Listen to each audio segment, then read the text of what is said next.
और अब आपको दिखाते हैं महाराष्ट्र के सीएम देवेंद्र फडणवीस का मेगा इंटरव्यू। बीएमसी चुनाव और महाराष्ट्र की राजनीति की दिशा दशा पर हमारे सहयोगी चैनल टाइम्स नाउ नवभारत के कंसल्टिंग एडिटर सुशांत सिन्हा ने एक्सक्लूसिव बातचीत की। उन्होंने क्या कहा, ये सुनते हैं। नमस्कार, बहुत स्वागत आप सभी का। मैं हूं सुशांत सिन्हा।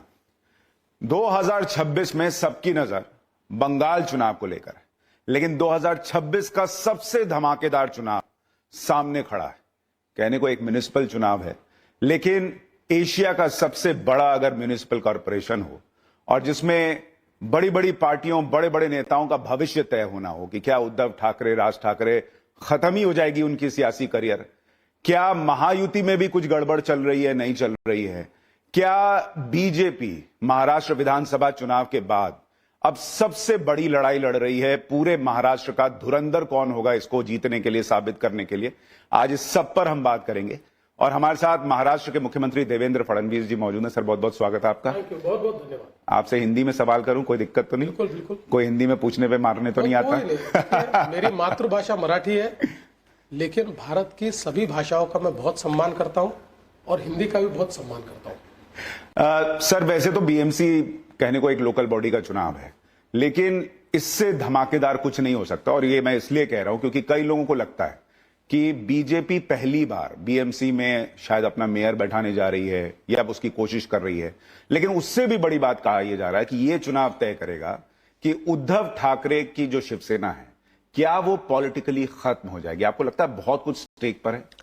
देखिए, पहली बात तो ये चुनाव बीजेपी का मेयर बैठाने के लिए नहीं है। ये चुनाव हमारी महायुति का मेयर बैठाने के लिए है, मुंबई को अल्टरनेट गवर्नेंस का मॉडल देने के लिए है। 25 वर्ष मुंबई की महानगर पालिका में जो भ्रष्टाचार चला, उस भ्रष्टाचार से मुंबई को मुक्त करने के लिए है और मुंबई में रहने वाले जो मुंबईकर है उनकी आशाएं, अपेक्षाएं और आकांक्षाएं पूरा करने के लिए काम करने का ये चुनाव है। जहां तक हमारे अलायंस का सवाल है, तो मुझे पूर्ण रूप से ये लगता है कि हम लोग इस चुनाव को जीतेंगे, मेजॉरिटी से जीतेंगे और हमारे अलायंस का मेयर बनेगा। और मैं ऐसा कभी मानता नहीं कि कोई पार्टी समाप्त हो सकती है, इसलिए हमारे लिए ऐसा लक्ष्य भी नहीं है कि उद्धव ठाकरे की सेना समाप्त हो जाए। देखिए, पार्टियां बनती है, बिगड़ती है जनता के मत। कोई नेता किसी पार्टी को समाप्त नहीं कर सकता, इसलिए वो हमारा एम भी नहीं है। हाँ, इतना जरूर है कि इस चुनाव में उनको एक बड़ी अच्छी शिकस्त हम लोग देने वाले हैं। सर, मुझे याद है अभी प्रधानमंत्री जी ने जब बिहार में आप लोग जबरदस्त जीत हासिल किए तो उन्होंने कहा कि कांग्रेस पार्टी जो, और स्पेशली जहां परिवारवाद चल रहा है, ये लोग समझ नहीं रहे हैं कि अंदर गुस्सा भरता जा रहा है। और उन्होंने एक भविष्यवाणी की थी कि कांग्रेस के अंदर देखिएगा कि बगावत होगी और कांग्रेस जो है वो और टूटेगी। इसलिए मैं पूछ रहा हूं कि क्या उद्धव ठाकरे जो बीएमसी के, एक बार बोलचाल की भाषा में कहते हैं कि भाई बीएमसी के हिसाब से ही चल पा रहे हैं, नहीं तो अब तो खत्म हो जाते हैं अब तक, अगर वो हार गए तो आपको लगता है उनकी पार्टी, उद्धव ठाकरे की पार्टी और टूट जाएगी या लीडरशिप चेंज की मांग उठेगी?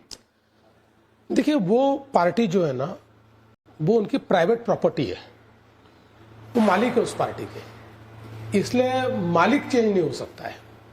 नीचे के जो है वो बेचारे सारे सैनिक और बाकी सारे जो लोग हैं वो इधर उधर जाते रहेंगे, चेंज होते रहेंगे, मालिक की मर्जी आएगी वैसा वो चलता रहेगा।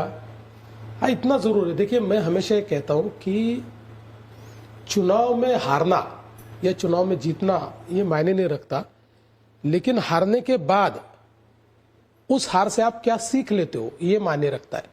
कांग्रेस की हालत क्यों खराब है, जो प्रधानमंत्री जी कहते हैं, किसी भी हार से वो सीखते नहीं है, वही मूर्खता, उसी प्रकार का व्यवहार वो लगातार करते रहते। अगर उद्धव जी और उनकी सेना इस हार से नहीं सीखेंगे तो आगे भी उनका हश्र यही होगा। मुझे यह लगता है आपकी लोगों में जाने की कितनी मंशा है, संघर्ष करने की कितनी मंशा है, पार्टी चलाना है तो उसको समय देने की कितनी मंशा है, इस पर निर्भर करता है।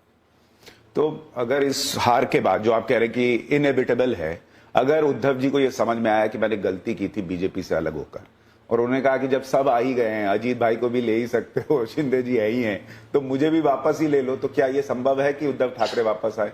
देखिए, ये संभव नहीं है, नहीं है, क्योंकि पॉलिटिकल अलायंसेस करना आसान होता है। मसलन दो पॉलिटिकल पार्टी है, पॉलिटिकल अलग अलग एजेंडे पे चल रही है, और फिर कॉमन मिनिमम प्रोग्राम में सब साथ में आ गए, ऐसा होता है। लेकिन जहां मन दुख जाता है वह कोई कॉमन मिनिमम प्रोग्राम नहीं होता, कोई एजेंडा नहीं होता। हमारे मन दुखे हुए, हम एक दूसरे से अलग होने के बाद या अलग होने की राह पर जिस प्रकार का व्यवहार उन्होंने हमारे साथ किया है, जिस प्रकार से प्रधानमंत्री जी के बारे में अपशब्द वो बोलते लिखते, इन सारी चीजों के बाद ये मन नहीं है। देखिए, वो कोई हमारे शत्रु नहीं है, हम चुनाव के बाद उनके साथ बैठकर चाय पी सकते हैं, लेकिन अलायंस नहीं कर सकते। दरवाजा